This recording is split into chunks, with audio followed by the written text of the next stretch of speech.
All right, everybody, back at the Great Lakes Strongest Man competition, day before the big event, which also includes 50-plus worlds here at Turtle Creek Stadium in Traverse City, Michigan. I have the distinct pleasure of interviewing with, or have this distinct pleasure of somebody joining me here today who's not only a great competitive strongman, but has a tremendous story, and I've been waiting to interview you for a while, so what better place? Steve Islas, thanks for joining me. Thank you, Joe. Yeah, this is My a lot pleasure. of fun. Yeah, I tried, I'm all around in that sort of introduction because I think about how cool it is to have you sitting next to me, man, because I've been following you for a really long time. You're known as the Navajo Warrior. Yes, sir. In wrestling, and fairly well known, by the way. You've been in that sport for a really, really long time. You and I were kind of talking about that prior to the interview, and then you decide to jump into Strongman, which is crazy, by the way. Oh yeah, I've been told it's crazy, but I love it. I mean, it's a great sport. Yeah, well, we talked about the injury, right? Because when you talk about professional wrestling, you hear about all the injury and the body blows these guys take and the setbacks. And did you experience a lot of that stuff in 3 years in competition? Luckily, it was minimal compared to what a lot of other guys go through. Myself, it was torn MCL, broken leg, collarbone, things like that. To where others, have had hip injuries or things that have been a lot worse, concussions, major concussions. So more irreparable, you're saying. Right. Most of your stuff is just break, fix, and go back in there. Exactly. Kind of thing. Yeah, I guess that's kind of where you have to be in order to do this stuff you're going to be doing out here tomorrow that you've been a part of more than a couple years now. But what got you into Strongman? What was it? You just needed to abuse yourself even more, so you had to pick something, right? So I was just training at the gym with my buddy, and then COVID hits. Yeah. Gyms all shut down in Arizona. So we're jumping from gym to gym. As soon as one closes, we're like, okay, this other one's still open. Yeah. So we go and we train there. And then finally they were all closed. And my training partner said, hey, I have a buddy who's got a place at his house. He said we can come train there. I said, all right, cool. So we started doing that. And it turns out it was Marshall Zinn, who's competes in Strongman. And he had all the equipment there, so I'm seeing Atlas stones and log press, all of the Strongman equipment. I'm like, what is this? Because I've watched it on television, of course, as a kid, and then growing up, love watching Strongman. And so then I got curious, and Marshall invited. He's like, hey, Saturday, guys, we're going to pull a truck. So I got excited. I went home, told my wife, hey, we're going to pull a truck. She's going to do what? So we do the truck pull, and then Marshall just said, hey, every Saturday we train Strongman. Yeah. You guys are welcome to, come train. And that's how it started. The ball started rolling there. And then a few months later, Marshall was competing at an event in Tucson.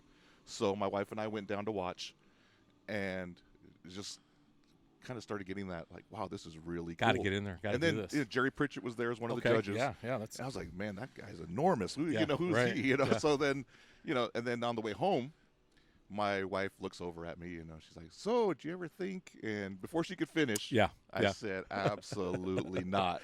So did you see how much weight these guys are pulling? Did you see what they're doing? And she's like, yeah, I think you should give it a shot. And so I thought about it. Mm-hmm. And then November of 2020, I had my first competition. Yeah. And was hooked ever since. Well, you're not doing too damn bad. You're headed to OSG Yes, as a 50-plus competitor. You picked it up pretty quick. I'm guessing you picked it up really quick. I mean, great coaching. Yeah. Marshall's great, and then we have a whole crew of people that train together, and we're constantly pushing each other and teaching each other technique and everything that goes into it. So it's a really good crew, the Freak Animal Fitness crew in Arizona. We're kind of putting something on the map. Especially, we have OSG. We have 1, 2, 3. We have 4 competitors. Oh, wow, nice. Got a whole team going on down there then. That is really nice, yeah. Did you find, this is a question I would ask anybody sitting down with me that's, in my age group, did you find that transitioning to Strongman in the later age and trying to learn the implements, I mean, not that you're not a strong dude, but was there any setbacks? Was there any moments, was there, getting into your head a little bit where you were finding yourself just too beat up, or because we know how much this sport taxes your body, and we have a lot of great older competitors now. But for you coming into it, kind of the way you did during those COVID years, or that COVID year, I should say, how was that transition for you from regular lifting to Strongman? Because you generally don't hear, that at such a later age that guys jump into it. It was very difficult. To be completely honest, wrestling it was more of a, well, you need to be strong, Right. to be able to move your opponents around and to lift them and suplex and everything else that you do. But it's more aesthetics, more how Yeah. you look, Right. you Right. know. Sure. So I just needed to be big, Yeah. you know. So I didn't really train legs, squats. I never deadlifted ever. Okay. Never did a Okay. deadlift. So to me, that was the hardest part to learn, was how to do a deadlift, and then to gain some strength in that, because that was always my weakest. Yeah. And so it would get in my head, because I'm like, I should be Okay. able to lift this. Yeah. And so then I had to just step away from that and just focus on Right. learning how to do it the correct way so I don't injure myself. Like anybody else, got to put your time in, right? Yeah. Yeah. And so and it's been slowly building and building. Well, that makes perfect sense now, because the way I see that is you really saved your body for this. I mean, yeah, I get wrestling was difficult, but like you said, you weren't necessarily performing these heavy lifts that could take a tax on a lot of your structure and you know, your back and lower, you know, a lot of guys in hips and all these problems that you hear about in strongman for years and years and years of training. You kind of walked into it as a young man, really, with the way you didn't beat up your body prior to getting into the sport of strongman, which makes now sense to me why you're at a higher level now so quickly. Yeah, it was a different kind of beating up my body. Yeah, right. You know, because in wrestling, you're constantly falling on your back and you're hitting those ropes, and people don't understand that a wrestling ring is not like so a lot of people say that it's like a trampoline in a way, Yeah, because they see that it has sure flex to it. Yeah. But when you have guys that are over 250 Right. pounds in there, Yeah. of course it's going to have flex. It's Yeah. a steel beam frame, Right. with plywood, and that's it, like an Yeah. inch of padding. And Yeah. so we're, you know, taking full hits on this. Our bodies are slammed down on it. The ropes themselves are so tight. A lot of them are not made of actual rope. In WWE, they're rope, but Yeah. in other rings, it's steel cable. Yeah, You're right. running yourself into steel cable, Yeah. you know, and you're falling down, and it does beat your body up in a different way. Yeah, but you're kind of taking a break now, because strongman seems a hell of a lot easier than that. The It way you're does. making it sound. Especially now Yeah. that the more I started training with strongman and the heavy lifting and the Yeah. strength training, my body feels better than it did when I was Yeah, it makes wrestling. sense. It makes complete sense. Yeah, this story is really now coming about. I can see it. Yeah, and obviously your static strength is just going to pick up naturally, like it would for anybody.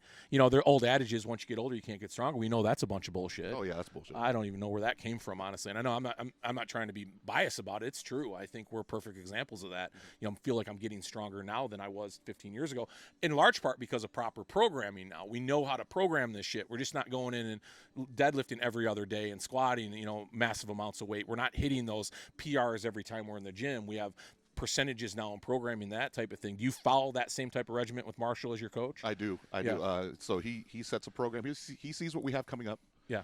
And then he'll set a program for each individual person. So if for example, we have a couple of people, Marshall and one of our guys, Mike, are going to Paris to compete. Oh yeah. And so what's out there? they're, you know, programmed for that. Yep. And then we switch it over to the next one, and then the next one. So we follow a nice, good program, and then make sure that we're Keeps you in one piece, doesn't it? Yeah, it does. It really does. You're not trying to hit 100% every time you're in there. Sometimes it doesn't call for that, and you're just going to hit those 70, 80, 90% and program it right up to competition. This is the first time that I've had an opportunity to work with a coach as well, and boy, it's one of those things you go, why didn't I do this sooner? You know, it's keeping me out of trouble for my body, and I'm be able to, because I think getting older, you probably would attest to this as well. The maintenance and recovery is the key to all this. Oh, definitely. Yeah. I mean, what is your split? Do you generally go 3-1, 2-1, 1 off? Do you have anything, or do you kind of more listen to your body? Listen to my body, but we train not specifically for the events every day, but our program. So we're 6 days out of the week. Saturday's off. So, but we're early morning training, 5:30 a.m.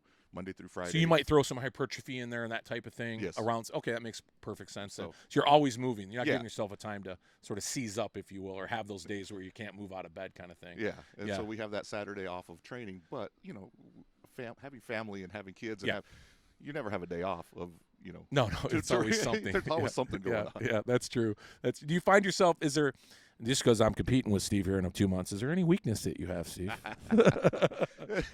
I have a lot of weaknesses. Yeah, me too. Me too. Pick one. Well, you know, like I was saying about deadlift being something so new, you know, but to me that I'm starting to overcome that. I'm not considering that my weakness anymore, but circus dumbbell is, man, it seems to be mine too right now for some reason. It's just getting it down to the right timing, and everything is so hard for me right now, and so we'll see. We'll see how it looks tomorrow. Yeah, I hear you. It's like every day I'll tell you a different story because that's the way I feel about it myself. But you're right, that circus dumbbell is one of them. And you know what the other one is for me right now is I know you're good at it, the sandbag, but I can't muscle that fucking thing to save my life. I don't get it, man. And I'm trying all these different techniques, and it's a leverage thing. I get that explosion. Yeah. It could be my hip. I get that. And there's some other stuff going on because that getting out of the hole with that thing. But we'll see. That's day 3, isn't it? I believe so. Yeah, I just want to make it to day 3. Right. That's it. After that, I might just be drinking beer out there with you guys. So, man. To me, selfish reasons, I want to get to the last day so that I can do that car. Oh, that car! I know just it's because iconic, it looks so right? cool. I know it. Yeah. Everybody knows and recognizes that car in all those competitions, and every picture you see online, somebody posting. If they're in that car, they made it to day 3. Exactly. That's kind of a cool representation of that. So, what are you expecting here at let's talk about Traverse City. This is cool as hell. First time to Traverse City. This event and where it's at so far. What do you think? And are you ready for this tomorrow? Oh, I'm excited. Yeah. I'm ready. I feel good. Yeah. Got in last night, so today to kind of make sure I'm eating good and stretching and resting and make sure that I'm ready for tomorrow. But this venue's crazy, beautiful. isn't it? It's amazing. It's beautiful. I'm really looking forward to the event. Yeah, and you guys are right up here in the concourse, by the way. Which yeah. is really cool. I don't know if you knew that or not. Maybe I'm giving a cat out of the bag, but all the spectators up here, it's almost going to be like, well, you're familiar with that, right? Yeah. You're 12 feet away from the ropes. Exactly. And that's the way these guys are going to be here watching you at pros go at it tomorrow. So I think it's going to be great, man. Yeah, really awesome. I'm really excited. I can't even put into words how excited I am. And then especially getting to compete with, some people that I've watched and go, okay, these guys are the real deal. They are the real deal, for sure. So this is, to me, just being here is like, all right, check that off the list. Yeah. But now I'm going to bring it, so that's the thing. I want to make sure I bring it and push the pace and see what we can do. Oh, I can't wait to see you compete tomorrow. Who are you going to try to beat the most? Who do you want to beat the most? Chad Coy? Oh, yeah. Just want to kick Chad's ass, don't you? When you're the top guy. That's right. You got to go after him. I know it. Everybody goes after Chad. I know it. No, I can't wait to compete with him myself and with you, of course, too. So I appreciate you coming and hanging out with me here for a little bit today. And this conversation needs to continue because obviously with your backstory and everything you got going on and being an elite level Masters competitor, Strongman, there's a bigger story to be told here. So I have to have you back on the show sometime. Oh, I'd love to. Yeah. I'd love to. Thanks, man. I appreciate it. Thank Steve. you. Yeah, man.